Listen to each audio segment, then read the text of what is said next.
नमस्कार, सालो Dubey official channel पर आप सभी का बहुत बहुत स्वागत है। आज हम बात करने वाले हैं देवगुरु बृहस्पति के बारे में। जी हाँ, 15 जुलाई से देवगुरु बृहस्पति होंगे अस्त मकर राशि। यह घटनाएं होकर रहेंगी 100%। क्या है ये चर्चा और किस प्रकार से गुरु बृहस्पति अस्त होकर आप मकर राशि के जातकों को प्रभाव देने वाले हैं? इस दौरान जीवन में क्या महत्वपूर्ण परिवर्तन होंगे? इस दौरान जीवन में कौन सी घटनाएं घटित होंगी और आपके जीवन में क्या महत्वपूर्ण परिवर्तन हो सकते हैं? किन क्षेत्रों में लाभ होगा और किन क्षेत्रों में सावधानी की आवश्यकता पड़ेगी?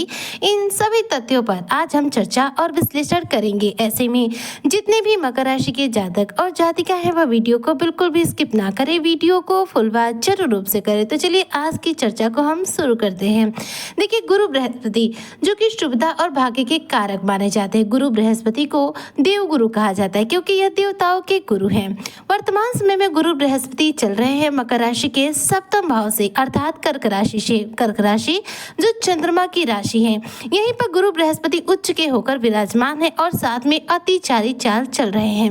अब ऐसे में गुरु के प्रभाव तो बड़े ही सर्वश्रेष्ठ रूप में आपको अब तक मिल रहे थे, लेकिन 15 जुलाई 2026 एक महत्वपूर्ण दिन रहेगा जिस दिन गुरु बृहस्पति जो है अस्त अवस्था में आ जाएंगे। क्योंकि ग्रहों में एक अवस्था ऐसी होती है जब वो अस्त अवस्था में आ ही जाते हैं तो एक समय अंतराल के बाद हर ग्रह को अस्त होना पड़ जाता है।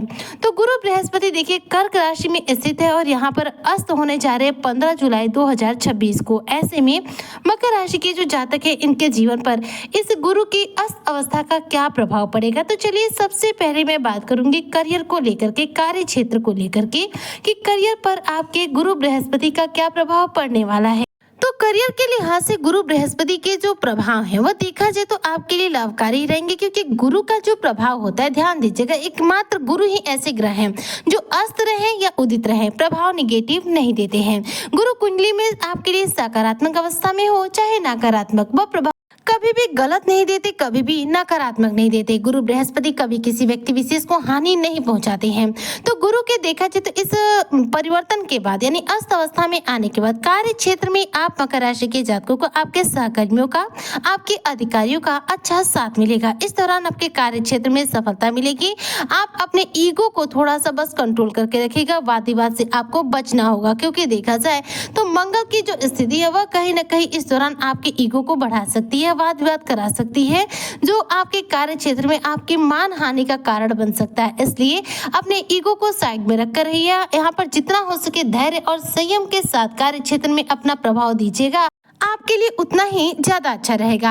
यहाँ पर देखा जाए तो गुरु बृहस्पति अस्त हो रहे, ऐसे में अगर कोई नया कार्य शुरू करना है, अगर करियर में फेर बदल करना है, कोई नया निवेश करना है या फिर पैसे को जमा करने की, निवेश करने की कोई योजना बना ही रहे हैं तो उसके लिए इस समय रुकना बेहतर रहेगा। गुरु जब अस्त होते हैं तो किसी भी प्रकार का शुभ कार्य, नया कार्य और साथ में किसी भी प्रकार के निवेश को करने को मना की जाती है, क्योंकि गुरु जब अस्त रहेंगे तो भाग्य आपका अस्त रहेगा। ऐसे में उस कार्य में आपको सफलता मिलने के चांसेस बहुत कम हो जाते हैं, इसलिए ये सावधानी जरूर बरतिएगा। इस दौरान देखा जाएगा, मैं बात करूं आपके जीवन में आर्थिक स्थिति को लेकर के, तो गुरु के सप्तम भाव में होते हुए अस्त अवस्था में आना, सप्तम भाव जो कि वैवाहिक सुखों का और साथ में पार्टनरशिप के बिजनेस व्यापार का भाव माना जाता है। यहाँ पर गुरु अस्त होंगे तो धन को लेकर के आपको सावधानी बरतने की आवश्यकता रहेगी। किसी भी व्यक्ति विशेष पर आंख बंद करके भरोसा करना आपके लिए बिल्कुल भी सही नहीं रहेगा, इसलिए किसी पर भी भरोसा करने से पहले 100 बार सोचें। उधारी पैसे देने से बचें, भारी खर्च करने से बचें। साथ ही पैसे के लेन देन में इस दौरान जितनी हो सके सतर्कता बरतें तो आपके लिए उत्तम रहेगा। आर्थिक पक्ष आपका मजबूत रहेगा। आर्थिक स्थिति को लेकर के किसी भी विपरीत परिस्थिति का आपको सामना नहीं करना पड़ेगा। वहीं पर बात करूं इस दौरान आपके वैवाहिक जीवन को लेकर के, तो देखिए सप्तम भाव वैवाहिक सुखों का ही भाव होता है जहां पर गुरु खुद विराजमान है।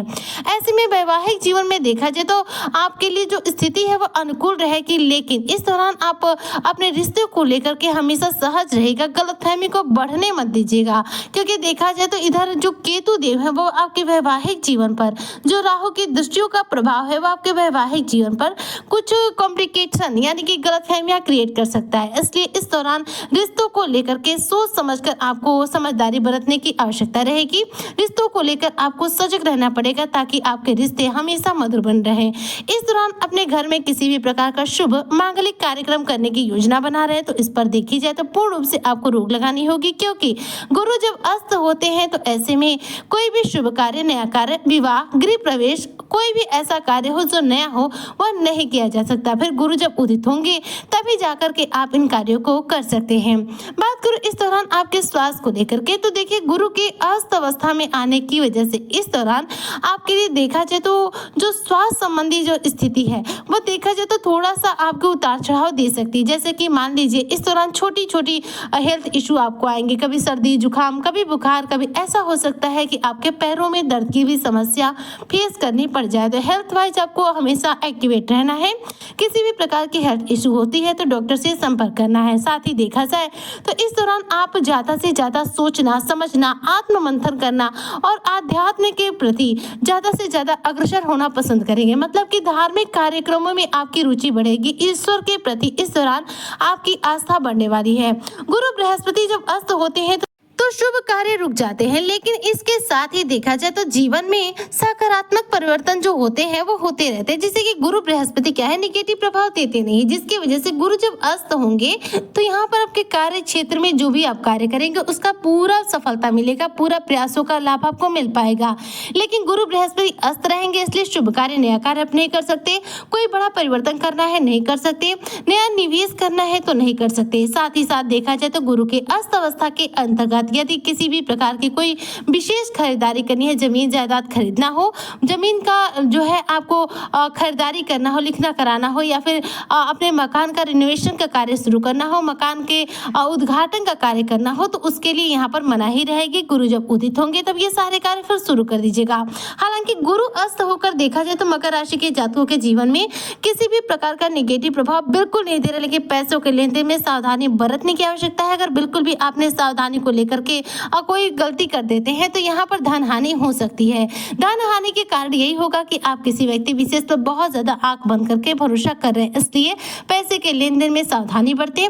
किसी को भी कर्ज के रूप में पैसे बिल्कुल ना दें और साथ ही साथ इस दौरान देखा जाए तो आप अपने पैसों को, निवेश को लेकर के भी सतर्क रहे। कुछ ही दिनों में देखा जाए तो 1 माह के बाद गुरु बृहस्पति उदित हो जाएंगे, तब आप अपने पैसों का निवेश एक बार फिर से कर सकते हैं। इस दौरान आप चाहे तो गुरु बृहस्पति को कुंडली में बलवान करने के लिए उपाय जरूर कर सकते हैं, जिससे कि गुरु कुंडली में बलवान भी रहेंगे, अपने पूरे प्रभाव दे पाएंगे।